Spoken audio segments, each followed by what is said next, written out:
Alhamdulillah, tidak pernah berhenti kita memuji Sang Pencipta Allah atas segala nikmat yang dilimpahkan kepada kita. Dengan penuh keyakinan bahwasanya Allah tidak akan pernah pungkiri janjinya. Karena Allah berfirman dalam kitabnya, Inna Allah la yukhliful mi'ad. Allah tidak akan pernah memungkiri janjinya. Dan dia telah berjanji dengan janji yang benar bahwasanya kalimat Alhamdulillah adalah kalimat syukur, berterima kasih kepadanya, dan ini penyebab utama segala kebutuhan kita dipenuhi di roda kehidupan di muka bumi ini. Selanjutnya kita panjatkan salam hormat kita kepada utusan Sang Pencipta Allah, sebaik-baik manusia dan sebaik-baik suri tauladan, orang yang telah Allah perintahkan untuk mengucapkan salam hormat kepadanya dan dibalas satu kali salam itu dengan 10 kali rahmat. Dan rahmat Allah luas sekali, masuk dalamnya pengampunan dosa, peninggian derajat dan pemenuhan segala kebutuhan. Maka setelah memuji Allah Alhamdulillah, sangat wajar kalau kita selalu mengucapkan salawat dan taslim kepada Nabi besar Muhammad sallallahu alaihi wasallam. Melanjutkan bahasan kitab Sahih At-Targhib At-Tarhib, dan kita masih dalam masalah ilmu. Dan sudah panjang lebar kita jelaskan sekian banyak hadis, kurang lebih 100 lebih hadis tentang masalah keutamaan ilmu. Dan bagaimana setiap muslim harus menjadikan sebuah simbol hidupnya, tidak ada hari kecuali belajar, terutama agama. Ilmu agama adalah kewajiban, sementara ilmu yang lainnya adalah sunnah. Selama ilmu itu bermanfaat bisa menjadi sunnah, ya. Baik itu ilmu kedokteran, ilmu arsitektur atau apa saja. Tetapi yang paling utama tidak boleh dipilih adalah ilmu agama. Seorang dokter juga tetap harus wajib tahu agama.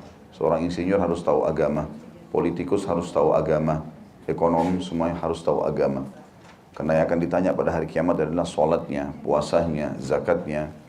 Dan tidak ada yang bisa memperbaiki tatanan kehidupan masyarakat kecuali agama. Satu orang alim bisa membuat 1000 mujahid untuk berperang dan bersabar. Dan satu orang alim bisa membuat 1000 bahkan jutaan orang-orang miskin bersabar. Ilmu agama akan mengawasi kita sebelum makan, sebelum minum, sebelum berteman, sebelum mencari pendapatan. Maka ilmu agama akan berbicara dengan kita, ini boleh atau ini tidak boleh. Oleh karena itu, ulama mengatakan kita lebih butuh terhadap ilmu agama ini daripada makanan pada saat sangat lapar, air pada saat sangat dahaga atau haus, dan juga tempat tidur pada saat kita sangat capek. Karena ilmu ini akan mengawasi kita dan mengatakan makanan ini, minuman itu, tempat tidur ini yang boleh kamu nikmati dan ini yang tidak boleh. Oleh karena itu sekali lagi belajar ilmu agama adalah kewajiban. Setiap orang di antara kita wajib menerapkan sebuah simbol dalam hidupnya keseharian. Tidak ada hari tanpa ilmu. Tidak ada hari tanpa ilmu. Dan ada hadis yang mulia selalu saya ulangi hampir di setiap pertemuan kita, yang kata Nabi SAW, sesungguhnya Allah, malaikatnya dan seluruh penghuni langit, bintang-bintang, segala macam malam dan siang pergantian ini, itu semuanya bahkan seluruh penghuni bumi, termasuk semut yang ada di lubangnya, dan ikan paus yang ada, ikan besar yang ada di lautan, memohon ampun kepada para pengajar kebaikan. Maka ini sebuah keutamaan yang harus menjadi target kita. Bagaimana kita terus belajar dan tidak ada kata cukup untuk ilmu. Kata ulama, ilmu agama ini kalau kau serahkan seluruh umurmu, maka dia hanya memberikan kau setengah darinya. Jadi kalau tiap hari kita belajar pun, sampai kita meninggal, itu kita baru faham setengah agama ini. Karena luasnya ilmu dan pengetahuan yang ada di dalamnya. Dan pernah saya ceritakan Abu Yusuf rahimahullah, salah satu murid utamanya Abu Hanifah. Dan Abu Hanifah adalah salah satu dari 4 imam madhab. Ya, Abu Hanifah sezaman sama Imam Malik, kemudian ada Imam Syafi'i dan ada Imam Ahmad. Abu Hanifah punya murid Abu Yusuf, orang yang sangat luar biasa ilmunya, luas sekali dan terkenal, ya, sampai dia meneruskan setelah gurunya meninggal. Di akhir hidupnya pada saat dia lagi sakit keras, ada seseorang yang datang, rupanya sekian tahun yang lalu dia pernah berdebat dengan orang itu tentang sebuah atau salah satu cabang bahasan di dalam hukum warisan dalam Islam, tentang kakek yang tidak jelas apakah itu akan dapat warisan atau tidak, ya. Maka pada saat itu Abu Yusuf merasa punya argumen, temannya juga punya argumen. Ternyata Ya, setelah berpisah, karena zaman dulu tidak ada media kayak kita sekarang bisa telepon-teleponan. Ya, orang susah kalau sudah safar ke satu tempat tidak tahu di mana tinggalnya. Mau cari tahu susah sekali. Perjalanan kadang-kadang dari satu kota ke kota itu atau satu negara ke negara itu bisa berbulan-bulan baru sampai ke sana. Bahkan mungkin bisa tahunan dengan transit-transitnya. Ya, belum lagi berbahaya di tengah jalan, ada perampok-perampok jalanan. Maka sebelum meninggal, Abu Yusuf lagi sakit keras rahimahullah. Datang temannya yang dia berdebat beberapa tahun yang lalu itu. Dan Abu Yusuf begitu berpisah sama temannya, tahu kalau temannya benar. Dia ingin sekali mendengar argumentasinya kembali supaya dia hafal. Maka di akhir hidupnya, umurnya sudah 80 tahunan, di atas ranjang, rupanya temannya itu dengar kalau Abu Yusuf sakit. Sampai berita ke dia, datanglah temannya itu. Begitu dilihat oleh Abu Yusuf, dia senyum lebar lalu mengatakan, selamat datang wahai saudaraku, sudah sekian tahun saya cari kamu. Kata temannya, kenapa? Dia bilang, kita pernah berdebat soal jaddul fasid. Kakek yang masih belum jelas nih dapat warisan atau tidak. Saya selagi berpisah waktu itu, saya sadar kalau kamu yang benar. Maka saya mau sekarang kau ajarkan kepada saya argumentasimu itu. Di atas ranjang sudah mau mati. Gitu. Maka kata temannya, Anda sudah sakit parah. Perbanyak la ilaha illallah. Dia mengatakan, saya sudah ucapkan la ilaha illallah. Demi Allah saya meninggal dalam kondisi tahu ilmu itu, lebih saya suka daripada saya meninggal saya tidak tahu ilmu itu. Maka temannya mulai sampaikan, ini ayatnya, ini hadisnya, ini dalilnya. Setelah dia hafal, subhanallah kata temannya, begitu dia sudah selesai hafal argumentasi saya pamit keluar, pasti di depan pintu, keluarganya menangis. Udah meninggal Abu Yusuf. Jadi sampai di akhir hidupnya pun tetap mau belajar. Imam Nawawi rahimahullah, siapa yang tidak kenal Imam Nawawi, penulis Riyadhus Shalihin, ya, dan banyak buku-buku beliau, itu satu hari bisa belajar dari 13 guru dengan 13 kitab yang berbeda. Ya. Kalau Bapak Ibu sekarang belajar setiap Jumat sebulan 2 kali begini bedah kitab ini, beliau itu satu hari 13 kitab di 13 guru. Jadi bisa cabang hadis, tafsir, ya, Al-Quran sama Al-Qurannya dengan ulumul Qurannya dengan hadis dengan ulumul hadisnya, semuanya dipelajari, fikih, ya, sejarah, dibedah semuanya, 13 kitab di 13 guru. Saya hitung-hitung, kalau seandainya satu guru 1 jam saja, itu berarti 13 jam habis untuk belajar. Saking cintanya sama ilmu, sampai-sampai beliau kalau malam pegang buku, sambil tidurnya berdiri. Ya, itu Imam Nawawi. Beliau taruh kakinya satu ke tembok, satu berdiri, sambil pegang buku. Tidur dia, kalau begitu dia bangun, baca buku langsung. Ya. Imam Ahmad rahimahullah, saking cintanya sama ilmu, sampai pernah satu waktu dia ketinggalan sholat malam. Jadi satu waktu dia datangi gurunya Imam Syafi'i, kemudian anaknya Imam Syafi'i ini dengar kalau ini muridnya ayahnya, ya. Ya. Dan ini terkenal orang soleh Imam Ahmad ini. Rupanya anaknya Imam Syafi'i ini ngelihat tamunya, ditelusuri tamu ini Imam Ahmad ini. Maka dia temukan ada 3 hal yang terjadi, yang dia tanya ayahnya pagi-pagi. Dia bilang, ayah, menurut anda, murid anda atau tamu anda ini orang soleh, tapi saya menemukan 3 pelanggaran agama yang dia lakukan. Dari mana anda bisa mengatakan dia soleh? Kata Imam Syafi'i kepada anaknya, apa pelanggaran yang kamu lihat? Yang pertama, dia tadi malam makan banyak sekali. Ya. Dan anda melarang saya makan banyak. Gitu kan? Yang kedua, dia tidak sholat tahajud.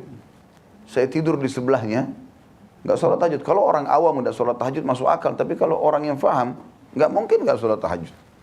Itu udah jadwal harian dia. Nggak mungkin, mustahil dia nggak sholat gitu. Walaupun bangun cuma 2 rakaat, pokoknya dia sholat malam. Bahkan Nabi SAW dalam sebuah riwayat pernah kelewatan malam, beliau lakukan 12 rakaat sholat malam itu sebelum duha. Sebagai gantinya, tapi orang yang rutin mengerjakannya. Jadi dia tidak sholat malam semalam suntuk. Kalau orang awam nggak ada masalah. Terus yang ketiga, dia tidak uduk pada saat sholat subuh. Dia nggak uduk. Uduk kan bagian daripada kewajiban. Tidak sah sholatnya. Maka Imam Syafi'i panggil Imam Ahmad. Panggil, setelah dipanggil lalu dikatakan, anakku ini punya hajat dengan kamu. Ya. Ada sesuatu yang mengganjal bagi dia. Biarkan dia tanyakan langsung. Maka dia bilang, iya paman, ada yang saya mau tanyakan. Kenapa semalam anda makan banyak sekali? Sementara makan banyak nggak boleh, gitu kan. Makan cukuplah ya, secukupnya. Yang kedua, saya mengintip Anda dari semalam suntuk, karena ayah saya menyebutkan Anda orang soleh, saya tidak temukan Anda itu sholat malam. Terus yang ketiga, Anda sholat subuh tidak wudu. Bagaimana jawabannya? Imam Ahmad tersenyum, lalu mengatakan, kalau itu yang dibutuhkan jawabannya, dan ini pun dianggap ilmu bagi mereka. Berdiskusi begini saja, itu sudah dianggap ilmu, gitu kan. Kata Imam Ahmad, saya kalau makan di tempatnya orang yang saleh dan ahli ibadah, maka saya akan makan banyak, karena saya tahu sumbernya halal. Jadi bukan tradisi saya makan banyak, tapi karena itu sumber halal, saya makan. Bukan juga berarti berlebihan. Ya. Kemudian yang kedua, semalam saya tidak tidur, saya nggak sholat malam, karena saya sedang merenungi ilmu. Imam Ahmad lagi memikirkan beberapa buah hadis yang dia coba keluarkan dari satu hadis sekian puluh manfaat. Itu butuh konsentrasi. Misalnya sebuah hadis kita baca nih, kan biasa kita bilang begitu ya, pelajaran yang bisa diambil 1, 2, 3, 4. Imam Ahmad mau dari satu hadis sekian puluh pelajaran. Butuh konsentrasi. Dia bilang karena semalam suntuk, saya lagi pikirin beberapa hadis, saya pikirin manfaatnya, maka ketinggalan sholat malam. Dan menuntut ilmu lebih besar pahalanya daripada sholat malam. Ini bahasa dia, ini saksi bahasan kita ini. Kalau benar-benar nuntut ilmu ya. Kalau nonton enggak. Kemudian yang ketiga, saya sholat subuh tanpa wudu karena semalam suntuk saya enggak tidur. Jadi wudu yang isya saya pakai di subuh. Maka Imam Syafi'i mengatakan kepada anaknya, bukankah sudah saya bilang sama kamu ini orang saleh?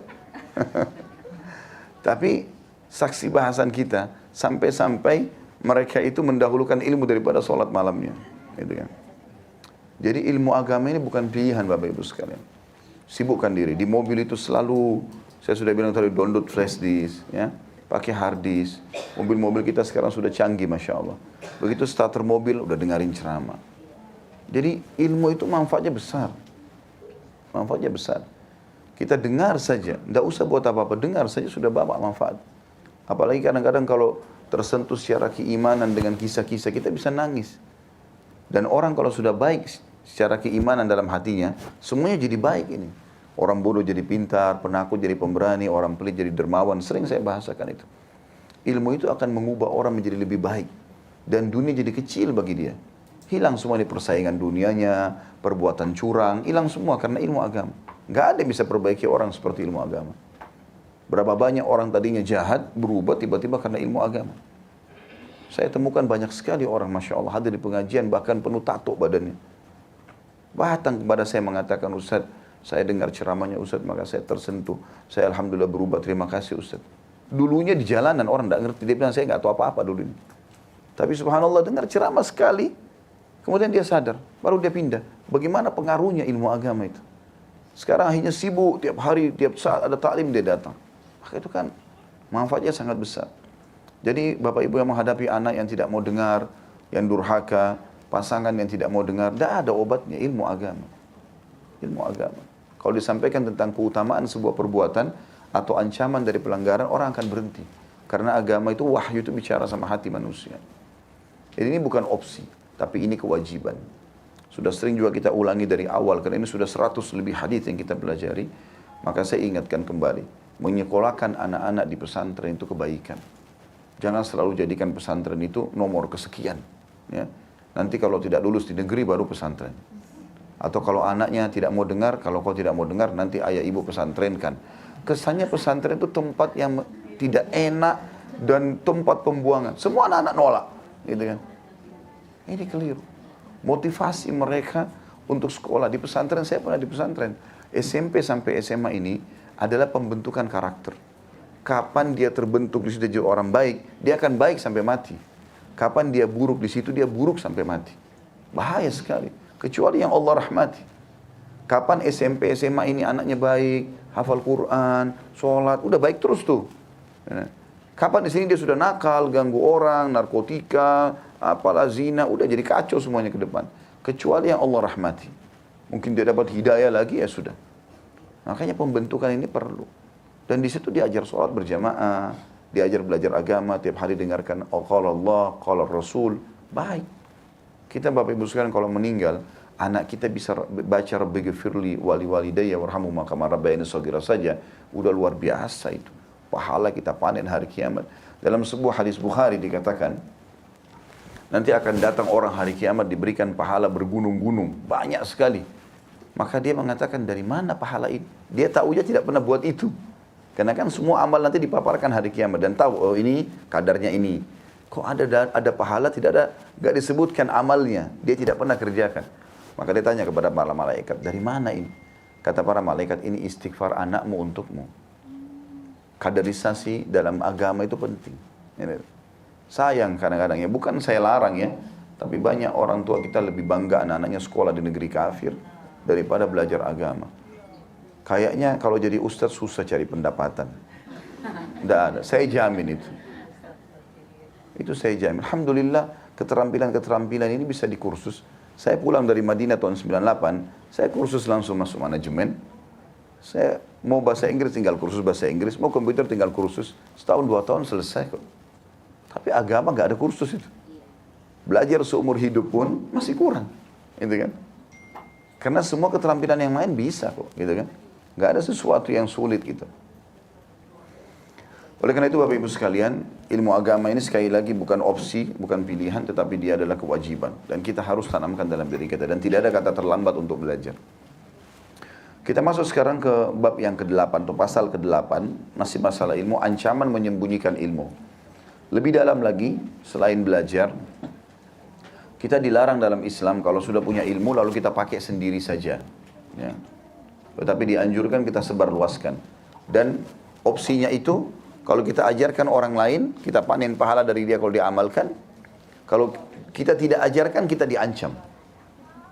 Jadi nggak ada solusi kecuali salah satu dari keduanya. Ada orang begitu, subhanallah. Dia belajar agama buat diri dia sendiri. Nggak pernah ngajar, nggak pernah sampaikan ke orang. Orang buat salah depannya biarin aja terserah, nanti masuk neraka sendiri. Nggak bisa. Dalam sebuah hadis yang sahih kata Nabi SAW, siapa yang melihat seseorang berbuat kemungkaran. Ada orang buat salah depan matanya. Terus dia nggak pungkiri, biarin aja dia terserah. Dia buat masuk neraka sendiri. Maka orang yang sedang berbuat salah itu akan datang hari kiamat mencekik lehernya. Orang yang tadi melihatnya ini. Lalu dia berkata, orang yang sedang berbuat dosa itu berkata kepada Allah untuk menuntut orang yang melihatnya tidak memungkirinya. Ya Allah, orang ini lihat saya buat salah, dia nggak ingatkan. Maka saya tuntut dia. Diambil pahalanya, orang ini dikasih ke dia. Maka tidak boleh kita masuk surga sendirian. Ya. Kita harus amar ma'ruf nahi mungkar. Dukung kalau itu perbuatan baik, namanya amar ma'ruf. Perintah pada yang ma'ruf. Ma'ruf artinya semua yang Allah perintahkan yang baik. Wa nahi anil mungkar, melarang dari kemungkaran. Kemungkaran semua yang Allah ancam. Larang gitu kan. Maka itu baru bisa. Berapa banyak orang pergi masjid, saya lihat kadang-kadang dekat rumah, kalau saya pergi masjid dekat rumah, begitu mau masuk masjid banyak sekali pedagang-pedagang, asongan, segala macam mampir di situ. Gak ada orang yang ingatkan. Saya ucapkan saja, mas, sholat mas, udah masuk waktu, cukup. Yang penting kita sudah ingatkan, gitu kan. Mau lebih jauh kita kasih hadiah buku, apa segala macam mungkin. Tapi minimal ucapin sesuatu. Kadang-kadang kita ke masjid lihat orang sebelah gak bicara, ngomong aja enggak. Padahal kita semestinya mengajak orang, siapa tahu dia tersentuh, dia pergi sholat juga. Akhirnya kita dapat pahalanya kan. Masih ingat pernah saya ceritakan kisah Abu Hanifah. Itu Abu Hanifah seluruh Turki, 80 juta orang, 90% lebih itu, semuanya bermadzhab Hanafi. Eropa ya, bermadzhab Hanafi, umumnya ya. Dan juga di wilayah Asia, bagian Afghanistan, ya, India, ini Pakistan, ini banyak yang bermadzhab Hanafi. Bahkan kalau teman-teman ke Jepang, ke Hong Kong, ke Cina, wilayah-wilayah ini yang minoritas Muslim, itu banyak orang-orang Pakistan yang pegang masjidnya. Itu semua madzhab Hanafi. Ya. Siapa ini madzhab Hanafi? Abu Hanifah ini. Abu Hanifah ini orang yang belajar agama di umur 35 tahun, Bapak Ibu sekalian. 35 tahun baru dia belajar agama. Tadinya orang awam. Dia ceritakan tentang dirinya. Dia bilang, sebab saya mulai terdorong untuk belajar, gara-gara saya masuk masjid, salah sholat saya. Lalu ada orang di sebelah saya, tegur. Sholatmu itu salah, mestinya begini. Maka dia bilang, saya perbaiki dan saya malu. Kok umur 35 tahun sholat aja nggak tahu. Semenjak itu Abu Hanifah belajar sampai hafal 30 juz Al-Quran, hafal sekian ratus ribu, di atas 500 ribu hadis. Karena untuk menjadi imam madhab itu harus di atas 500 ribu hadis yang dihafal. Maka hafal hadis, jadi ulama madhab, rujukan utama, ya. Sampai berapa benua, berapa negara tadi itu pakai madhabnya dia. Berapa banyak pahala yang dia panen. Tetapi ada satu pesan yang saya ingin titik beratkan.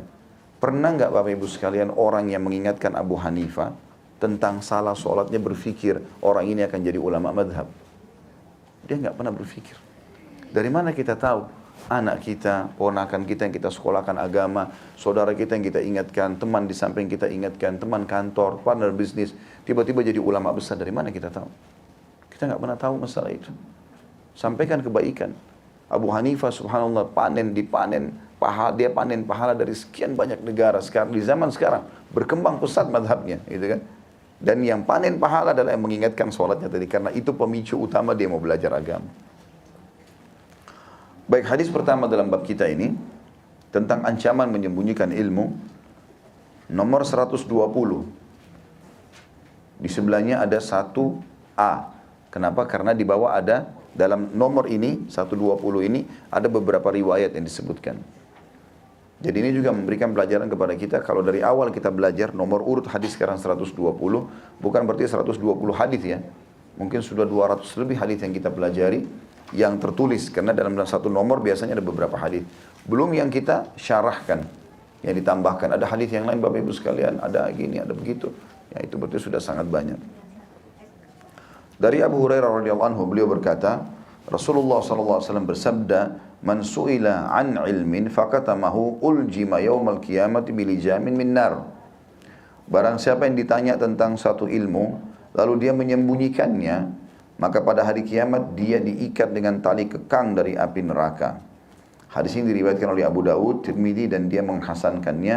Ibnu Majah, Ibnu Hibban dalam sahihnya juga menyebutkan, juga Al-Baihaqi. Hadis senada diriwayatkan oleh Al-Hakim dan dia berkata sahih berdasarkan syarat Asy-Syaikhan. Asy-Syaikhain ini maksudnya Bukhari Muslim.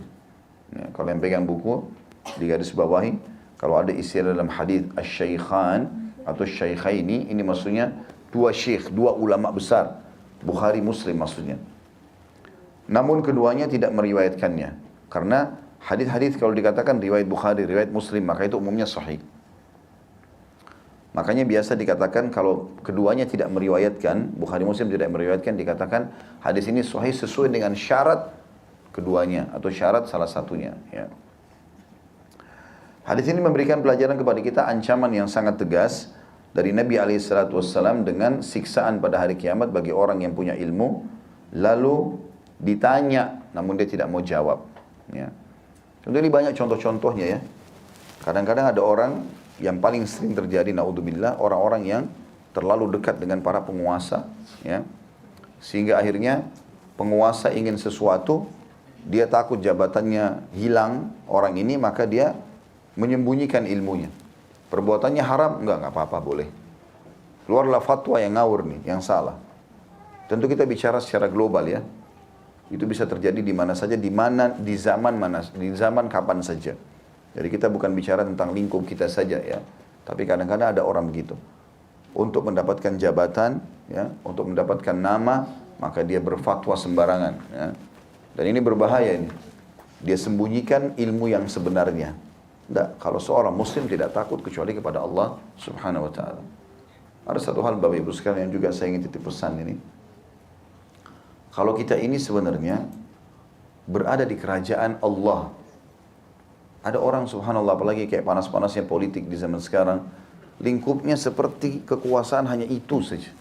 Padahal kita semua ini berada di bawah kerajaan yang sebenarnya. Bukankah sifat Allah salah satunya Al-Malik Al-Mulk, raja yang sebenarnya? Allah itu punya sifat melihat, maha mendengar, maha mengetahui, akan menghisap. Ya. Kadang-kadang kita lupa dengan itu. Lingkupnya berputar-putar di situ saja. Ya, seakan-akan tidak ada pengawasan dari Allah Subhanahu Wa Taala, sehingga tidak butuh kenal halal haram. Seperti tidak ada hisab hari kiamat. Ini bahaya sekali. Subhanallah, di zaman salafus saleh dulu, kalau mereka mau dikasih jabatan lari. Mereka lari dari jabatan. Di zaman kita malah kejar jabatan. Betul-betul. Zaman dulu itu, kalau mau dikasih jabatan hakim, khalifah, lari nggak mau. Waktu Umar bin Khattab ditusuk, sudah mau mati, ya. Beliau sampai saking kerasnya tusukannya Abu Lulu dari belakang ke depan, itu waktu minum susu keluar dari dua sisi. Tapi Allah masih kasih umur mungkin sekitar 3-4 hari baru meninggal. Beliau panggil 6 orang sahabat yang tersisa yang dijamin masuk surga. Uthman bin Affan, Ali bin Abi Thalib, Talha bin Ubaidillah, Zubair bin Awam, kemudian Abdurrahman bin Auf, dan Sa'ad bin Abi Waqqas. 6 orang ini dikumpulkan sama Umar. Lalu Umar bilang, panggil ke rumahnya, ini kamar di rumahnya beliau, selalu saya pakai khusus untuk memikirkan perkara umat Islam. Saya duduk, saya pecahin di situ, dalam kondisi saya tenang. Gak ada istri, gak ada anak, saya sendiri. Sekarang kalian masuk di sini, 6 orang kalian ini adalah orang terbaiknya umat ini. Ya. Masuk situ, pikirkan baik-baik. Tunjuk salah satu jadi khalifah. Salah satu jadi khalifah. Tunjuk. Kalau tidak, kalau kalian keluar tidak tunjuk satu orang, saya akan penggal leher kalian semua. Umar dengan tegas, umat ini gak boleh dibiarkan tanpa pemimpin. Masuk 6 orang itu. Apa yang terjadi dalam 6 orang? Ini 6 orang ini udah kandidat khalifah. Nggak ada lagi pilih masyarakat, pilih nggak ada. Mereka saling milih aja. Orang baik milih orang baik, selesai. Ini yang dijamin masuk surga, selesai. Oh iya. Yang terjadi, ya kalau kita gunakan sistem itu, orang-orang cerdas Indonesia mana, mereka aja yang tentuin. Kita masyarakat yang penting nggak lapar, aman, kan gitu. Kalau semuanya jadi masalah, besar sekali biayanya dan segala macam. Tapi ya sudahlah, yang jelas yang terjadi teman-teman, ke-6 orang yang sudah terjadi soalnya kan, qadarullah masyafa'al. Kita untuk merombak sebuah sistem tidak mudah. Tapi saya memberikan teori syar'inya ada sederhana. Umar bin Khattab panggil orang-orang terbaiknya umat ini, panggil tuh profesor-profesor yang cerdas di Indonesia, gitu kan, dudukin 10 orang, ayo tunjuk satu orang. Kita cuma tahu orang yang terbaik, misal contoh.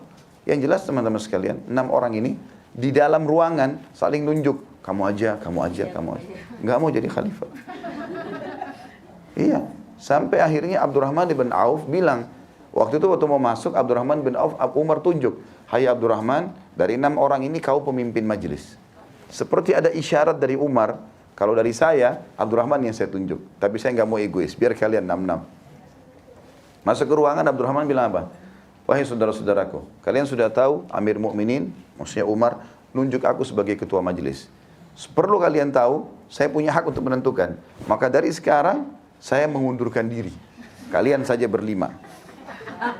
Jadi nggak bisa dituntut. Bapak Ibu pikir nggak hikmahnya apa? Sekarang kalau kita punya masalah sama tetangga satu saja tetangga kita punya masalah nih, ribut sama dia, nggak ngomong sekian tahun. Demi Allah udah cukup dihabisin pahala kita hari kiamat.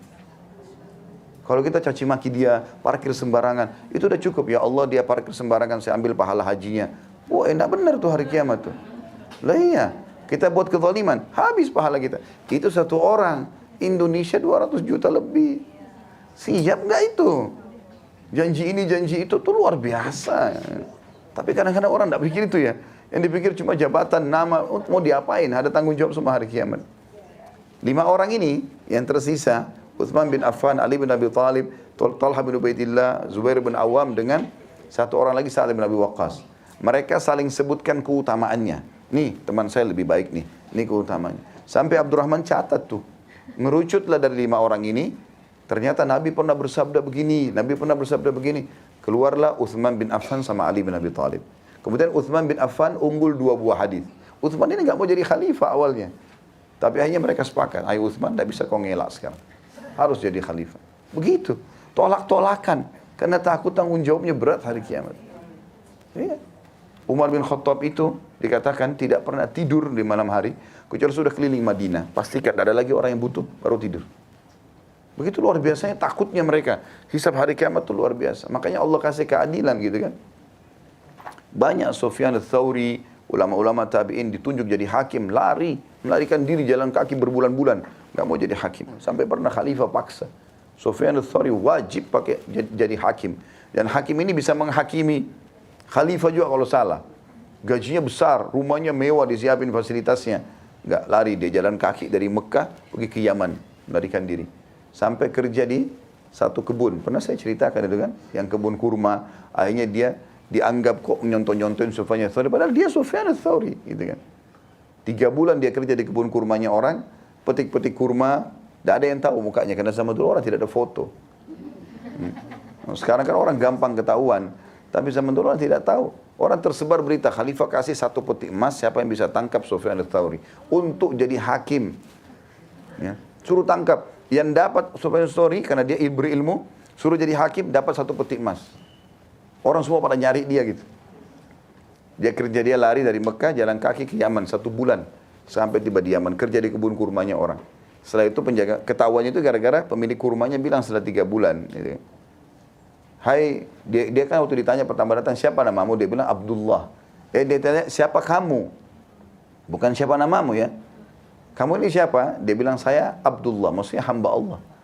Dia nggak mau bilang Sofyan, karena nanti kalau dia bilang Sofyan ketahuan. Dia bilang, saya Abdullah. Karena ditanya, bukan ditanya siapa namamu. Siapa kamu ini? Dia bilang, saya hamba Allah. Gitu kan. Maka pemilik kebun bilang, hai Abdullah, sering dipanggil. Setelah 3 bulan dipanggil, hai Abdullah sini. Kau kan dari Hijaz. Hijaz itu Mekah atau Madinah. 2 wilayah. Apa bedanya kurma kalian sama kurma kami? Kata dia, saya tidak tahu. Karena selama 3 bulan saya kerja, saya nggak pernah makan 1 butir pun kurma Anda. Kata pemilik kebunnya, masa masuk akal? 3 bulan kau turunin kurma, sortir, nggak pernah makan 1 butir pun? Dia bilang, demi Allah nggak pernah. Karena Anda nggak pernah izinkan itu. Nggak pernah Anda bilang, makanlah ya. Ya. Nggak pernah. Sekarang banyak orang kerja di tempat makan, sikat sana, makan sembarang. Tanpa tahu diizinkan atau enggak gitu. Nggak mau sentuh 3 bulan, 1 butir nggak dimakan sama dia. Maka yang punya kebun, tinggalkan dia. Dan sambil dia mengatakan, kau mau ikut-ikuti waraknya Sufyan ats-Tsauri ya? Warak itu maksudnya kedekatan hubungan sama Allah. Sufyan ats-Tsauri terkenal begitu, nggak mau masuk ke mulutnya yang haram. Syubhat aja nggak mau. Kalau hak orang nggak pernah diambil sama dia, karena taunya ilmunya luas gitu. Maka dia pun yang punya kebun ini bilang, kau mau ikut-ikuti waraknya Sufyan ats-Tsauri? Dia pergi ke temannya di sebelah. Tuh ada pegawai saya lucu tuh. Masa dia 3 bulan turunkan sortir kurma nggak pernah makan? Biasanya pegawai-pegawai lain itu ambil 1 box taruh di dekat ranjangnya, malam mau tidur makan. Ini kata temannya cerdas nih. Coba sebutkan ciri-cirinya. Oh orangnya begini-begini. Ah itu dia. Memang Sufyan ats-Tsauri itu. Ayo kita tangkap, dapat 1 peti emas. Mereka kembali ke kebun, sudah nggak ada. Sufyan ats-Tsauri sudah kembali ke Mekah. Gitu kan. Tapi yang kita ini garis bawahi, orang lari dari jabatan tanggung jawab itu. Ali bin Abi Thalib pernah disiapkan istana mewah di Kufa, di Irak. Pada saat beliau jadi khalifah, beliau lari dari istana itu sambil dengan suara beliau mengatakan, sungguh rumah riya dan rumah kebanggaan. Lari, tinggal di rumahnya sendiri. Jadi banyak orang tidak faham, tapi ilmu agama membuat orang jadi faham masalah itu. Ini semua tanggung jawab, teman-teman. Hati-hati, hisabnya berat, ya. Hisabnya berat. Baik, kalau ada orang punya ilmu lalu dia alihkan, ya seperti tadi saya bilang, yang paling banyak terjadi adalah orang kadang-kadang karena dekat dengan penguasa. Tidak semuanya tentu ya. Ada orang masya Allah dekat dengan penguasa, maka dia nasihati dengan baik. Itu ada orang.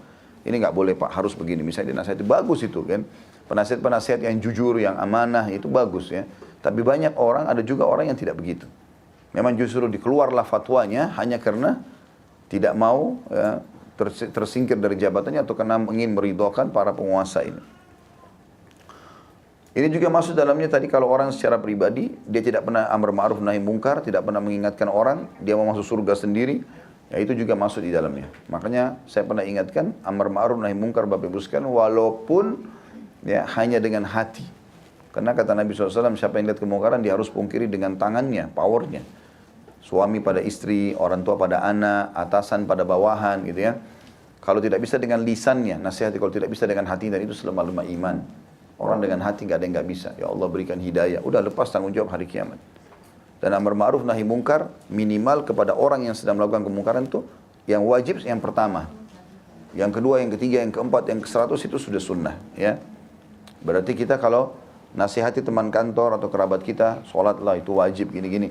Oh iya nanti aja. Dia sudah kita 1 kali nasihatin, sudah lepas tanggung jawab kita hari kiamat. Karena kewajiban itu yang pertama. Masih di nomor hadis yang sama 120 poin 1b-nya sahih mauquf ya, hadis ini dalam suatu riwayat milik Ibnu Majah, Rasulullah SAW bersabda, "Ma min rajulin yahfadhu ilman fayaktumuhu illa utiya bihi yaumal qiyamati muljaman bilijamin min nar atau minan nar. Tidaklah seseorang yang menghafal satu ilmu lalu dia menyembunyikannya, kecuali pada hari kiamat dia digiring dalam keadaan terkekang dengan tali kekang dari api neraka. Nah, ini mirip dengan syarah atau penjelasan tadi, karena masih sama hadisnya tentang bahayanya seseorang tidak menyampaikan ilmu yang dia miliki. Ya. Kemudian hadis 121, dan ini hadis kedua dalam bab kita, itu pasal kita ini, masalah ancaman. Dari Abdullah bin Amr radhiyallahu anhuma, kita katakan radhiyallahu anhuma karena Abdullah sahabat, Amr juga bin As sahabat. Rasulullah sallallahu alaihi wasallam bersabda, "Man katama ilman aljamahu Allahu yaumal qiyamati bilijamin min nar." Barang siapa yang menyembunyikan satu ilmu, maka Allah akan mengikatnya dengan tali kekang dari api neraka pada hari kiamat nanti. Diriwayatkan oleh Ibnu Hibban dalam sahihnya dan Al-Hakim, dia berkata, sahih tanpa ada noda atau debu di atasnya, yakni kesahihannya sangat jelas. Hadis ini juga mirip dengan tadi tentang ancaman yang sangat berat bagi orang yang punya ilmu lalu tidak mengamalkan. Ya. Tentu ini kata ulama adalah yang utama ilmu agama. Karena ilmu agama ini akan dituntut pada hari kiamat. Tapi kalau ilmu umum, ini kata ulama tidak masuk di dalamnya. Jadi misalnya orang sekolah bagian hukum misalnya, kemudian nanti dia tidak praktekkan ilmunya, dia masuk ke bidang lain, maka itu berbeda. Itu masih umum, karena belajar ilmu umum ini sunnah hukumnya. Maka sunnah juga dalam menyampaikannya. Tetapi kalau ilmu agama, wajib menuntutnya, wajib menyampaikannya. Ya.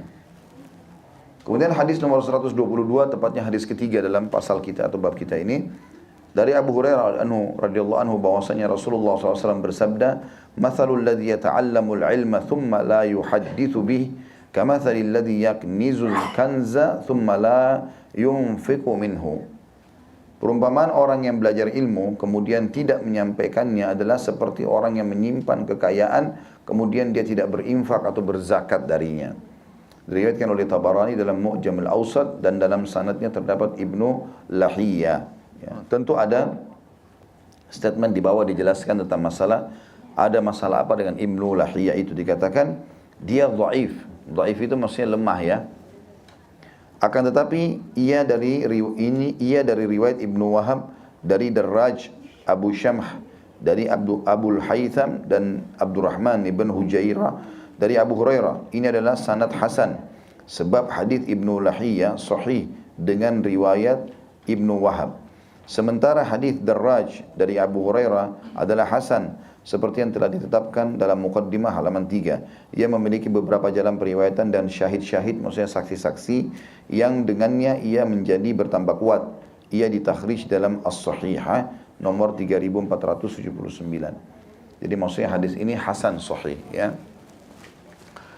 Tentu di sini ada sedikit saya tambahkan. Jadi kadang-kadang ada perawi hadis itu, kalau dia menerima dari beberapa orang guru, ada jalur di mana kalau dia langsung ke guru ini dianggap dia kuat.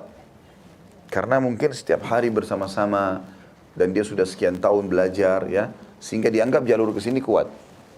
Ada gurunya dia, mungkin dia ketemu cuma sesekali saja, misalnya jaraknya yang jauh gitu kan. Maka kadang-kadang dia karena buru-buru datang ke satu lokasi, misalnya ke Irak, ke Madinah, kemudian dia dengar lalu dia pulang. Nah, ternyata apa yang disampaikan ini ada kelemahannya, maka dianggap jalur itu lemah, ya, seperti itulah. Maka tidak semua perawi hadis yang meriwayatkan hadis itu langsung dipatok kalau ini diterima semua hadisnya atau ditolak semuanya. Tapi ada yang diterima semua, ada yang ditolak semua karena pendustanya kalau dia ditolak semua, dan ada orang yang di tengah-tengah. Nah, Ibnu Lahiyah tadi ini salah satunya. Karena ada jalur kalau dia melalui gurunya yang si fulan disebutkan tadi itu ya, Wahab ya. Maka dianggap itu adalah riwayat yang sahih ya. Seperti itulah. Hadis ini kalau Bapak Ibu pernah dengar masalah bab zakat ya. Zakat itu kan berat sekali kalau nggak dikeluarkan ya. Salah satu rukun Islam yang wajib dikeluarkan. Bahkan kata Nabi SAW pada hari kiamat nanti hartanya itu akan berubah menjadi ular yang besar dan melilit badannya pada hari kiamat. Dari kakinya sampai ke kepalanya. Kemudian dia memiliki 2 taring yang sangat tajam berbisa. Dan saking kuatnya bisanya sampai sisik bagian kepalanya itu botak. Ya. Lalu ular itu akan mematok-matok kepalanya. Ini di mahsyar sebelum neraka ya. Siksaan bagi orang yang tidak keluarkan zakat. Sambil dia mengatakan, aku adalah hartamu, aku adalah simpananmu. Terus saja dia dihabisin kepalanya, diutuhkan lagi. Begitu terus. Dan betapa sakitnya kita tidak tahu berapa ribu tahun orang menunggu pada saat itu. Ya. Maka orang yang tidak menyampaikan ilmunya, seperti itu keadaannya. Seperti itu keadaannya. Makanya kalau kita temukan ulama-ulama yang benar, ya, para dai-dai yang benar, maka mereka tidak akan diam. Ada sesuatu yang salah, mereka pasti bicara. Karena mereka tahu ini tanggung jawabnya berat hari kiamat. Gitu kan? Dan orang yang sampai seperti ini, sampai pada tingkat mengingatkan walaupun itu besar resikonya, ya, karena memang dia sudah yakin dia sedang berada di bawah kerajaan raja yang sebenarnya Allah. Sehingga sama manusia ini gak ada lagi takutnya gitu. Yang penting Allah bilang haram ya haram, Allah bilang halal ya halal. Seperti itulah. Didukung karena Allah membolehkan itu dan ditolak karena Allah juga melarang itu. Seperti itulah. Kita masuk ke pasal ke-9-nya. Ancaman berilmu tapi tidak beramal dengan ilmunya dan mengatakan apa yang tidak dikerjakannya. Kalau tadi secara global ya, dia tidak menyampaikan atau dia menyembunyikan ilmu. Kalau ini dia sendiri sudah belajar tapi tidak praktik. Ya. Hadis pertama nomor 123 dan ini sahih dari Zaid bin Arqam radhiyallahu anhu bahwa Rasulullah sallallahu alaihi wasallam berdoa, Allahumma inni a'udzubika min ilmin la yanfa wa min qalbin la yakhsha wa min nafsin la tashba' wa min da'watin la yustajabu laha. Ya Allah, sungguhnya aku berlindung kepadamu dari ilmu yang tidak bermanfaat, dari hati yang tidak khusyuk, dari nafsu yang tidak pernah atau tidak pernah kenyang, dan dari doa yang tidak mustajab. Diriwayatkan oleh Imam Muslim, Tirmidzi dan An-Nasai juga ia bagian daripada hadis yang panjang. Hadis yang mulia ini menjelaskan ada 4 hal yang Nabi SAW berlindung darinya. Ya. Dan ini kalau seseorang bisa selamat dari keempat hal ini, maka dipastikan insya Allah jiwanya sempurna. Ya. Yang pertama adalah ilmu yang tidak bermanfaat. Artinya jangan sampai pun aku duduk bermajelis tapi ternyata nggak ada manfaatnya, nggak jelas gitu. Karena majelis ilmu banyak, tapi banyak yang tidak jelas. Gitu. Nggak ada dalil, nggak ada qala Allah, qala Rasul. Isinya cuman ketawa-ketawa, cerita dongeng, gitu kan. Lalu dikatakan majelis ta'lim, keliru. Ilmu itu ilmu. Allah berfirman, Rasulullah bersabda. Lalu kita merasa ada keimanan bertambah sehingga kita mau menjadi orang lebih baik. Nah itu majelis ilmu. Jadi banyak orang begitu dan saya sayangkan kadang-kadang ada kata-kata yang saya tidak senang dengar ya. Nah, dikatakan bahwasanya orang Indonesia itu sukanya kalau majelis ketawa-ketawa. Enggak kok. Karena banyak saya temukan bapak ibu di majelis kami tidak seperti itu. Serius mau belajar kok. Jadi kesannya harus lucu dulu baru mau didengar. Enggak, keliru itu. Sampai kapan kita selalu mau membuat lelucon kecuali kalau memang betul lucu lain. Tapi kalau dari awal sampai akhir akhirnya sampai membuat dongeng-dongeng yang kosong, ini enggak boleh menipu umat. Gimana caranya? Gitu kan? Maka ini tidak boleh sama sekali. Ini termasuk ilmu tidak bermanfaat. Masuk dalamnya semua ilmu yang diharamkan. Ya, ilmu yang diharamkan itu seperti belajar sihir, ya. Belajar ilmu-ilmu riba, ya. Ilmu zina, ilmu mencuri, menipu. Ini semua kan banyak ilmu. Bahkan ada sekolah khusus trik belajar mencuri. Ya. Ya, saya pernah temukan itu ada informasi di wilayah Mesir. Sebagian ada orang seperti itu, tapi mereka merahasiakannya. Jadi diajar cara mencuri lewat orang, bagaimana ambil dompetnya tidak ketahuan di keramaian. Bahkan kadang-kadang mereka konspirasi. Ya, 5-6 orang jalan di keramaian, yang satu dorong, yang satu pura-pura tabrak, yang satu ngambil. Seperti itu. Jadi ada orang begitu, subhanallah, naudzubillah, belajar untuk kemaksiatan kepada Allah subhanahu wa ta'ala. Ya. Makanya termasuk ilmu tidak bermanfaat. Tapi kalau ilmu-ilmu yang bermanfaat bagi manusia, walaupun itu adalah bukan ilmu agama, itu boleh. Saya sudah bilang tadi dari awal ya, itu boleh saja. Kita belajar apa saja boleh. Tetapi jangan lupa. Ya. Saya dapat informasi di Mauritania, di Afrika, itu hampir satu negara, Masya Allah, mayoritasnya. Mereka tuh hafal 30 juz Al-Quran. Di sana banyak dokter, banyak insinyur, banyak orang-orang yang punya ilmu di spesialis umum ya, bukan agama. Tapi mereka hafal 30 juz Al-Quran. Dalam majlis mereka itu, selalu bicaranya firman Allah ini sebab turunnya apa. Ya, Rasulullah bersabda, kisah tentang sahabat ini. Walaupun di majlis. Jadi kalau ada orang tidak tahu itu, dia malu bermajlis di sana. Karena sudah dihidupkan suasana itu. Sehingga agama menjadi pengawas mereka. Nah, mudah-mudahan kita berharap satu waktu bisa begitu ya. Ya. Karena saya lihat sekarang Masya Allah animonya sudah cukup bagus. Ya, di zaman dibandingkan dulu, orang masih malas hadir majelis taklim. Yang hadir cuma 3-4 orang, gitu kan. Itu pun ngantuk-ngantuk. Ya. Sekarang Masya Allah sudah mulai ada yang nulis, walaupun kadang-kadang masih mengkhayal. Ya. Baiklah. Kemudian yang kedua, mu'min qalbin la yakhsha, dan dari hati yang tidak khusyuk. Ya. Maksudnya hati tidak khusyuk, hati yang tidak konsentrasi. Ya. Jadi kayak orang berdoa seperti orang kumur-kumur saja. Rabbana atina fid dunya hasanah wa fil akhirati hasanah, buru-buru. Dia nggak tahu apa yang diucapin. Ambil kertas, baca kertas. Apa ya? Berdoa itu teman-teman sekalian hadir hatinya. Yang betul-betul dia renungi. Puji dulu Allah Subhanahu wa taala. Wahai zat yang telah mengizinkan aku mengucapkan doa ini. Zat yang aku yakini mengurus dan menciptakan semua yang di langit dan di bumi. Puji Allah SWT yang menggantikan siang dan malam, menurunkan hujan, ya, menciptakan kebaikan dan keburukan. Puji Allah, aku memujimu ya Allah sampai engkau ridho kepadaku.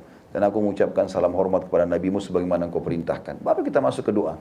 Dan berdoa teman-teman, kalau berdoa selain sholat ya, pakai saja bahasa Indonesia. Kalau imam merasa lebih khusyuk ya, misal kita mengatakan ya Allah, aku telah menderita penyakit ini sekian tahun dan aku mengetahui ini adalah cobaan darimu. Tidak ada yang bisa mengangkat kecuali engkau ya Allah, sembuhkanlah aku. Kalaupun engkau masih menenggangkan waktunya, buatlah aku bisa menerima dan bersabar. Sebutkan satu persatu perkara kita dengan betul-betul yakin Allah sedang ada. Ya. Betul-betul yakin sedang ada dan itu mestinya kita ucapkan seperti itu.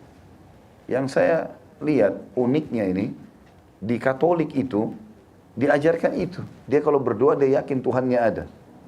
Ya. Ada seseorang pernah mu'alaf masuk Islam dari Katolik. Dia ceritakan, saya kalau berdoa dulu diajarkan, ya saya yakin Tuhan saya sedang ada, jadi saya ngobrol sama Tuhan saya. Sebenarnya Islam sudah mengajarkan itu. Itu yang dimaksud dengan hati yang hadir. Jadi dia ngobrol sama Tuhannya memang. Ya Allah sembuhin, ya Allah berikan, ya Allah kasih. Dan jangan pernah berpikir kalau doa kita tidak didengar. Allah itu maha mendengar. Saya juga bukan sedang membenarkan agama Katolik ya. Cuma saya melihat di poin itu saja, ada penanaman yang Islam sudah tanamkan itu semestinya. Tapi kenapa kok mereka yang praktekin dan kita tidak? Hadirnya hati dan pikiran kita penuh yakin Allah melihat. Karena Nabi SAW mengatakan, Udu'u rabbakum mukinuna bil ijabah, fa inna Allah la yakbalu du'a min qalbin ghafil. Berdoalah kalian, memohon pada Tuhan kalian ya, dengan penuh konsentrasi, dengan penuh keyakinan akan diijabah. Karena Allah tidak akan menerima doa dari hati yang lalai. Jadi bahasanya sini hatinya yang lalai ya. Karena kalau hati kita hadir, maka semua ini tubuh ikut konsentrasi. Kalau sudah hatinya kacau, maka apapun yang diucapkan lisan, matanya melihat semuanya kosong. Makanya dikatakan hati. Dan yang bisa membuat hati kita khusyuk Allah. Makanya kita minta di sini, wa min qalbin la yakhsha, dan jangan sampai hatiku ini tidak khusyuk. Ini juga tentu untuk khusyuk ada kiat-kiatnya ya. Di antaranya selalu berbuat amal saleh. Ya. Sebagaimana sabda Nabi SAW, kalau seseorang melakukan dosa, maka Allah titikkan dalam hatinya titik hitam. Dia buat dosa lagi, titik hitam lagi. Kalau dia tidak tobat-tobat, maka hatinya akan hitam kelam. Ya, bahkan kalau sampai pada tingkat lebih keras dari batu. Dan kalau pada saat itu biar peringatan apapun, mau longsor, mau gempa, mau orang mati depan matanya kena petir, enggak tersentuh. Itu hatinya sudah keras. Kalau orang berbuat amal soleh, Allah titikkan satu titik cahaya. Dia buat lagi satu titik cahaya. Terus begitu. Kalau dia terus komitmen, istiqomah ya, dia konsisten dan dia komitmen menjalankan itu, maka hatinya akan jadi putih terang benderang, bahkan bisa menerangi orang lain. Maka yang melunakkan hati adalah amal soleh. Juga kalau tidak salah ada sebuah riwayat, kata Nabi SAW, sesungguhnya hati itu bisa berkarat, sebagaimana berkaratnya besi. Kata para sahabat, ya Rasulullah, bagaimana membersihkannya? Kata Nabi SAW dengan membaca Al-Quran. Ya, ini juga pernah saya jelaskan, Bapak Ibu usahakan minimal 10 ayat satu hari. Minimal 10 ayat. Saya juga pernah sampaikan ya, untuk download program Nakhtim itu. Sudah? Baik. Bagus gak? Hah? Rupanya belum diamalkan. Baru 2 pertanyaan itu saya. Kalau lempar 5 pertanyaan, tidak bisa jawab lagi. Memang keluar terus tujuannya untuk mengkhatam memang. Makanya setiap buka handphone, dia keluar ayat lanjutannya. Baca terus. Kalau satu hari 50 kali kita buka handphone, 50 ayat dibaca gitu kan. Itu sangat bagus itu. Yang jelas, usahakan kalau saran saya minimal 10 ayat. Kenapa 10 ayat? Karena ada hadis yang dihasankan oleh para ulama. Kata Nabi SAW, siapa yang membaca 10 ayat sebelum dia tidur. Kata ulama hadis sebelum tidur bisa sebelum tidur atau memang dari pagi sampai menjelang tidurnya malam. 10 ayat saja. Maka dia akan diberi 1 kintor pahala. Kata para sahabat, apa itu 1 kintor ya Rasulullah? Kata Nabi SAW, 1 kintor lebih baik daripada dunia dan seluruh isinya. Jadi 10 ayat, apalagi kalau Bapak Ibu terapkan 100 ayat per hari. Ya. Target saja, dia kan ada 114 surah, ada 6.000 sekian ayat. Satu hari kita baca berapa ayat itu akan bisa khatam dengan sendirinya. Dengan izin Allah SWT. Ya. Nah, kalau kita target insya Allah bisa. Kalau setiap habis sholat, tekankan saya tidak mau berdiri sampai 10 ayat saya baca dulu. Misal, berarti kita punya 50 ayat per hari. Subuh 10 ayat, duhur 10 ayat, asar 10 ayat, maghrib 10 ayat, isya 10 ayat. Berarti 50 ayat. Itu minimal bisa. 10 ayat itu sebentar loh. Bentar, mungkin cuma 2 menit. Tapi dapat 5 kali lebih baik daripada dunia dan seluruh isinya. Nah, maka itu sangat baik untuk melunakkan hati. Dan sekarang kan juga di program Nakhtim itu yang saya bilang, tentu ini bukan aplikasi saya ya. Saya cuma temukan bagus, maka saya tawarkan ke jemaah gitu. Dan di situ juga ada terjemahan, maka bisa baca ayat sambil baca terjemahan, jadi tahu apa yang Allah pesankan itu. Ya, termasuk hari ini hari Jumat baca surah Al-Kahfi ya. Sunnahnya baca Al-Kahfi. Kemudian yang ketiga, wa min nafsin la tashba', dan dari jiwa yang tidak pernah kenyang. Ya. Atau hawa nafsu, terima kasih, yang tidak pernah kenyang. Karena orang kalau mau ikuti hawa nafsunya Bapak Ibu sekalian, tidak ada yang cukup bagi dia.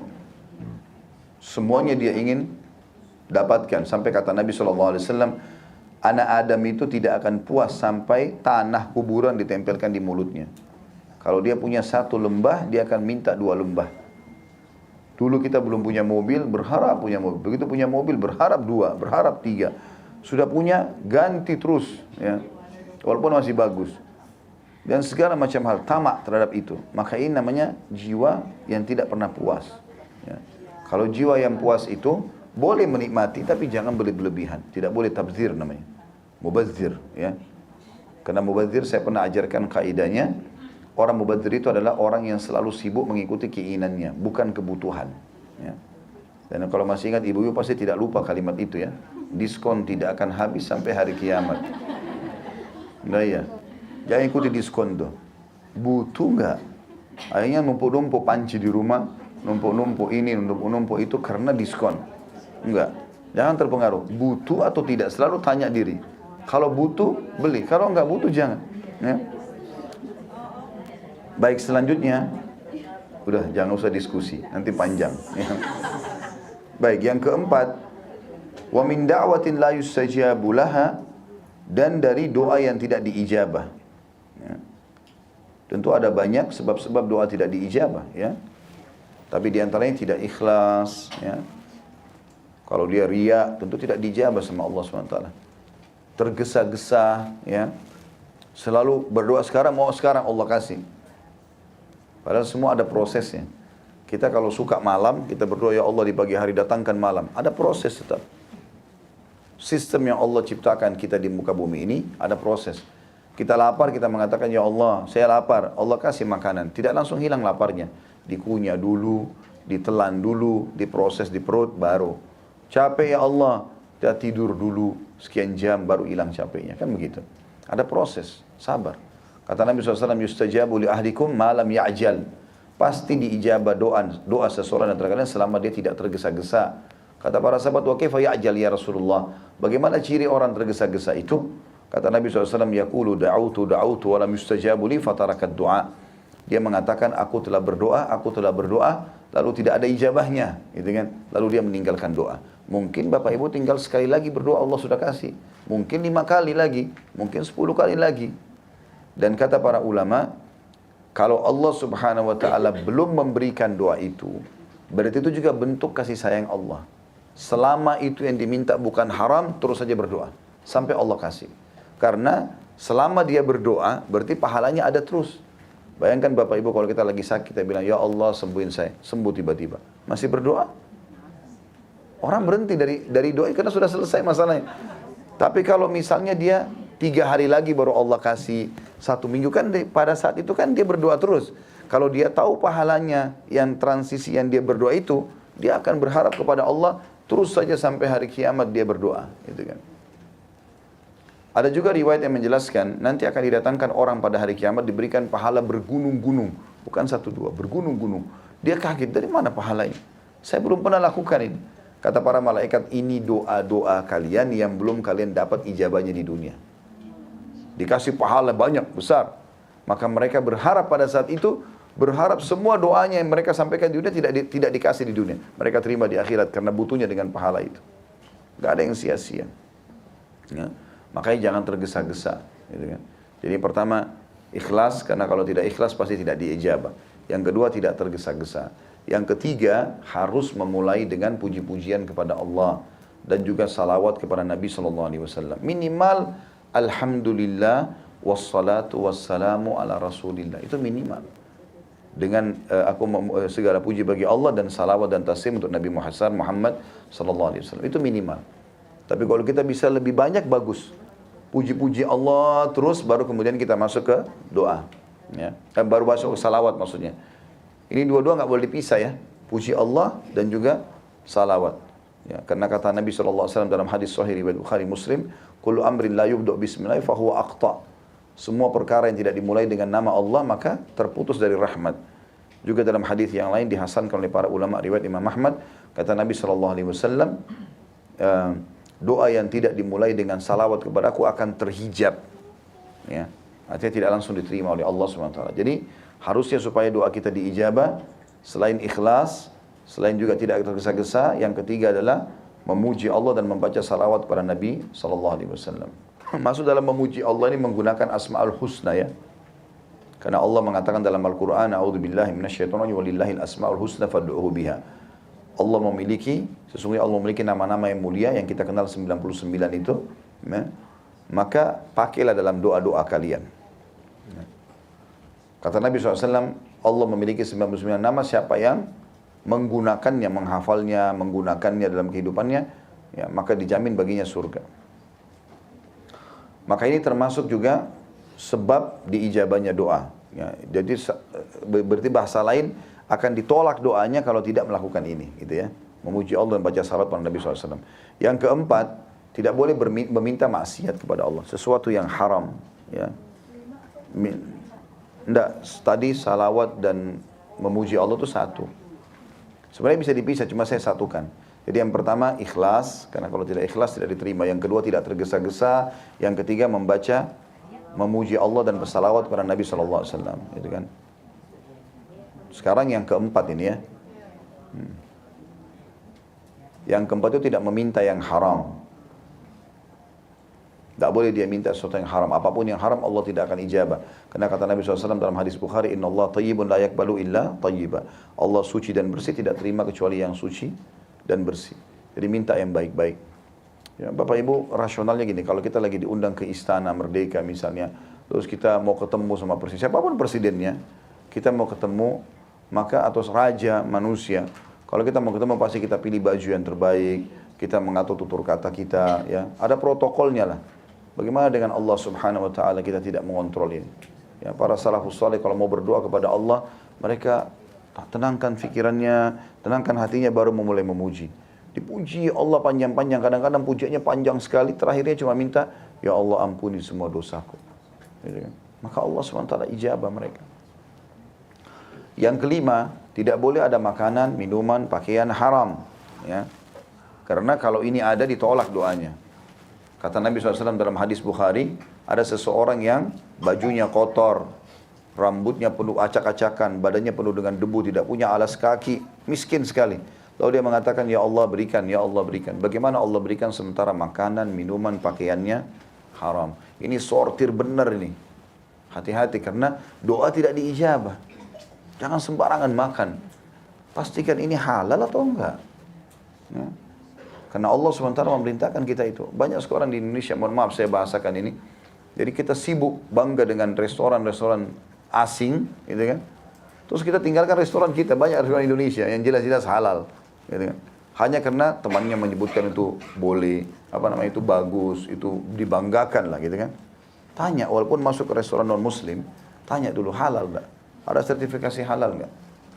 Saya kalau nggak salah pernah, ini bukan membandingkan negara ya, tapi memang saya temukan itu ternyata di lapangan. Saya pernah mendatangi sepupu saya di Johor, di Malaysia. Kemudian kami lapar sekali. Waktu itu, masuk ke satu mall, pengen makan. Saya bilang, kita mau makan. Tapi sepupu saya ini mengatakan baik, dia panggil saya kakak. Iya kak, baik. Jalanlah. Begitu jalan, semua restoran banyak dilewatin sama dia. Saya bilang, kenapa lewat-lewat? Ini kan banyak restoran. Itu semua tidak halal kak. Yang halal yang di sana. Loh kok bisa tahu? Iya, kalau tidak halal, oleh pemerintah Malaysia disuruh tulis tidak halal. Jadi bukan cuma sekedar pasang halal. Memang kalaupun dia tidak punya sertifikasi halal, dia tulis tidak halal, ada labelnya. Jadi orang Islam tidak bisa makan sembarangan di situ. Bahkan kalau tidak salah ada konsekuensi hukum. Saya tidak tahu, tapi ini bahasa sepupu saya ya. Karena memang dia warga negara sana. Dia mengatakan, itu kalau ada orang Islam datang, biasanya pemilik restorannya bilang, ini tidak halal. Dinasihati sama dia, keluar. Jadi seperti itu. Karena memang bahaya ini. Kita kadang-kadang tidak mau tahu, yang penting itu tren, itu dikenal, restoran baru dibuka, main sembarangan saja. Tidak. Bahaya ini, ya. Maka harus hati-hati dengan ini. Karena banyak sekali bahan-bahan yang dipakai ya. Yang paling sering itu kalau dalam goreng-gorengan kan ancu ya. Misalnya apalah, anggur yang ini dan segala macam itu berbahaya sekali. Baik, itu gambaran tentang masalah yang keempat, doa yang tidak diijabah. Tentu kita juga berdoa sama Allah, maksudnya supaya ya Allah jangan sampai semua penghalang doa itu hilang dari aku, sehingga doaku tidak diijabah. Itu maknanya. Ya. Selanjutnya hadis nomor 124 dan hadis kedua dalam bab kita ini dari Usama bin Zaid radhiyallahu anhuma. Usama sahabat, Zaid juga sahabat. Dan keduanya mendapat julukan kekasih Nabi alaihi salatu wassalam. Karena Zaid ini pernah menjadi anak angkatnya Nabi. Ya. Bahwa dia mendengar Rasulullah SAW bersabda, "Yuja'u birrajuli yawmal qiyamah fayulkha finnar fatandaliku aqtabu fayaduru kama yadulul himaru biraha." Fatajtami'u ahlun nari alaihi fayaqul ya fulan ma sya'nuk alaysa kunta ta'muru bil ma'ruf wa tanha 'anil munkar qala kuntu amurukum bil ma'rufi wa la ati wa anhaakum 'anil syarri wa ati. Seorang laki-laki didatangkan pada hari kiamat lalu dia dicampakkan ke dalam neraka, maka usus-ususnya keluar dengan cepat ya. Jadi maksud ini keluar dengan cepat karena panasnya, kulit perutnya meleleh, keluar isi perutnya. Tapi kan di neraka tidak ada kematian. Ya. Orang hidup tetap dalam kondisi dia tersiksa begitu. Lalu dia berputar-putar dengannya seperti keledai berputar-putar pada tambatannya. Ya. Biasanya zaman dulu orang kalau mau buat roti, adonan roti kalau besar dibuat kayak tempat besar lalu dipakai kayu itu ditarik sama keledai untuk menggiling. Karena belum ada alat-alat yang kayak kita sekarang. Lalu penduduk neraka mengelilinginya dan mereka berkata, "Wahai fulan, ada apa denganmu? Bukankah kamu dulu beramal ma'ruf dan nahi mungkar? Kau kan dulu yang suka nasihati kami nih. Kamu suruh kami buat baik, kami larang berbuat mungkar." Dia menjawab, "Aku beramal ma'ruf kepada kalian sementara aku sendiri tidak melakukannya. Aku bilang sama kalian sholat malam lah, mengaji lah, tapi aku tidak lakukan itu. Cuma profesi saja. Dan bernahi mungkar, jangan buat ini, jangan buat itu, tapi aku sendiri melakukannya." Hadis ini merupakan ancaman yang sangat tegas bagi orang, semoga Allah selamatkan kita dari itu, bagi orang yang tahu ilmu lalu tidak mengamalkan, atau dia mengajarkan orang hanya sekedar profesi. Ini saya temukan banyak di kita ini. Ya, Allahul musta'an. Jadi mereka belajar agama, punya sarjana agama hanya untuk mencari profesi pekerjaan. Sayang sekali. Padahal sebenarnya belajar agama untuk panen pahala dari situ. Allah menjamin rezekinya sebenarnya. Tapi banyak orang tidak faham masalah itu. Kalau ada orang menyuruh pada kebaikan, melarang dari kemungkaran, tapi dia justru melanggar semua itu, maka dia akan dihukum, dimasukkan ke dalam neraka pada hari kiamat. Dan ini ancamannya berat. Ya. Pernah saya jelaskan kalau kematian hanya satu kali saja. Sebagaimana Allah katakan dalam Al-Quran, "A'udzubillahi minasyaitonirrajim, la yadhuqunal mauta illa mautatal ula." Mereka tidak merasakan mati kecuali yang pertama saja. Jadi sekali kita mati di dunia tidak akan mati selamanya di akhirat. Dia di surga akan khalidina fiha, dia di neraka juga akan disiksa, gitu kan. Maka harus paham masalah ini. Berarti orang nanti kalau masuk ke dalam surga, dia akan selalu bahagia. Karena yang paling orang takutkan kematian. Bahkan apapun yang mengancam pada kematian, mau kepleset, mau jatuh, mau tabrakan, kaget, selamat dari masalah, dia pasti senang. Karena selamat dari kematian. Di surga nggak ada kematian, maka beban yang paling berat bagi manusia hilang. Ya, karena tidak ada kematian lagi. Begitu juga dengan ahli neraka, akan menjadi penyesalan yang luar biasa bagi mereka. Karena orang kalau disiksa, kalau sudah sangat sakit, dia berharap mati saja. Mati selesai. Mau ditendang, mau diinjak, mau dibakar, dia nggak rasakan. Tapi nggak ada kematian. Nah, ini berat sekali. Bayangkan anggota tubuh kita pada berceceran, tapi nggak mati. Kan sakitnya luar biasa gitu. Ya. Seperti itulah gambarannya.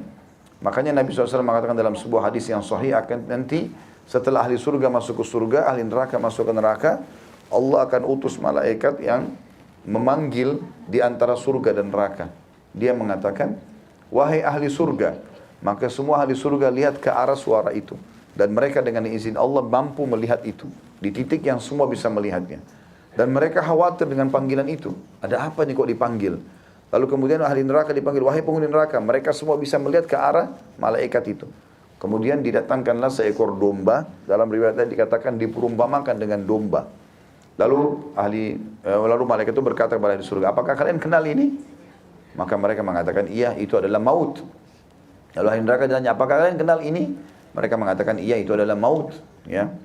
Maka pada saat itu pun ya, disembelihlah domba tersebut. Lalu malaikat itu mengatakan, wahai ahli surga, khuludun bila maut. Mulai sekarang kalian hidup tidak akan mati lagi. Maka menambah kegembiraan bagi ahli surga. Dan dikatakan juga kepada ahli neraka, khuludun bila maut.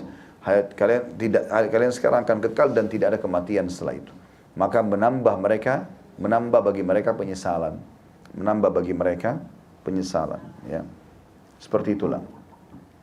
Hadis selanjutnya, hadis nomor 125, dan tepatnya hadis nomor 3 dalam bab kita ini. Ya. Dia berkata, maksudnya dia ini mirip dengan yang sebelumnya ya. Maksudnya Usama bin Zaid juga radhiyallahu anhu. Dan aku mendengarnya bersabda, yaitu Nabi Muhammad, yakni Nabi Muhammad sallallahu alaihi wasallam, marartu lailati usriya bi aqwamin tuqradu shifahuhum bi maqarida min nar. Qultu man haula'i ya Jibril? Qala khutaba'u ummatika alladhi yaquluna ma la yaf'alun. Pada malam aku diisrakan, di malam Isra dan Mi'raj, aku melewati satu kaum yang mulut mereka dipotong dengan gunting dari api neraka. Wa na'udzubillah.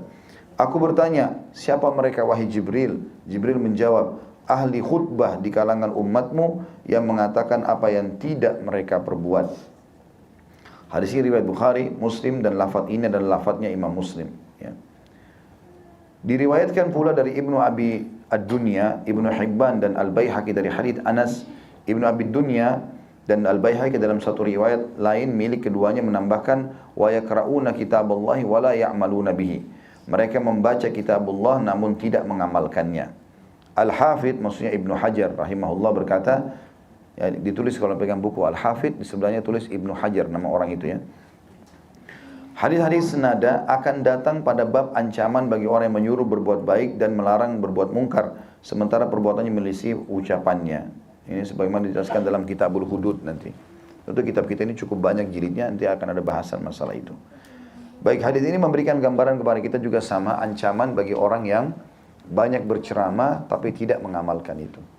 Dan subhanallah ini kita bisa lihat realitanya di lapangan. Saya menemukan di alam kami ini, di alam ceramah ini, siapa yang mempraktikkan menjadi seorang praktisi dalam apa yang dia sampaikan, Allah berkahi. Allah buat nanti orang dengar, orang mau ambil dengan izin Allah SWT. Tapi siapa yang ngomong saja kerjanya tapi dia tidak amalkan, maka orang tidak akan dengar. Oh iya bagus ya, sudah selesai. Berubahkah orang? Gak ada yang berubah. Karena dia sendiri tidak amalkan. Allah SWT berkahi karena yang disampaikan sama. Sebenarnya dalilnya sama, tinggal beda retorika saja. Tetapi subhanallah Allah memberkahi siapapun yang mempraktikkan ilmunya. Selain dia dapat pahala. Tadi kan saya bilang di awal bab ya, kita kalau punya ilmu tidak ada opsi lain kecuali dua ini. Yang pertama, kita ajarkan ke orang lain dan kita amalkan, kita dapat pahalanya. Atau malah kita sembunyikan ilmu itu, atau kita tidak mengamalkannya, ya, atau kita melanggar apa yang kita sampaikan, maka berarti jadi ancaman buat dia. Hadits ini juga ada potongan di situ dikatakan khutaba, berarti para khatib-khatib, ya, yang banyak sibuk ceramah sana sini. Ya. Di khutbah-khutbah Jumat, di mimbar-mimbar, mereka selalu teriak-teriak, tapi mereka tidak mengamalkan itu.